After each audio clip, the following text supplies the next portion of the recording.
19 మధ్యలో చూస్తే కేంద్రం అప్పుడు కేంద్రం ఇస్తేనే బతికాం మనం. విడిపోయిన రాష్ట్రం అప్పులతో ప్రారంభమయ్యాం మనం. 90,000 కోట్ల అప్పులతో ప్రారంభమయ్యాం. ఎలా సస్టైన్ అయ్యాం 5 ఏళ్ల పాటు? కేంద్రం బోలెడన్ని ఇవ్వడం వల్ల. ఎలాగ రోడ్లు ఫ్లైఓవర్లు ఇవన్నీ వచ్చినాయి? కేంద్రం ఇవ్వడం వల్ల. ఎట్లాగా ఆ రోజున పెన్షన్ 1000 రూపాయలకి వెళ్ళగలిగింది? కేంద్రం ఇవ్వబట్టింది కదా.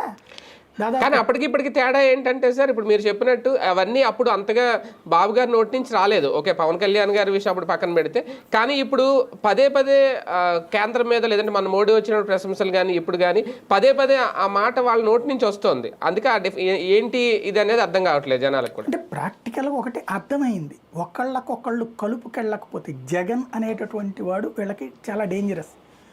జగన్ మళ్ళీ పవర్లోకి రాకూడదు అంటే జగన్ విధ్వంసకారి, మేమైతేనే అభివృద్ధి చేయగలం, నేను అనేది కుదరదు. ఇక నేను అనే పదం నుంచి మేము దగ్గరికే వస్తుంది.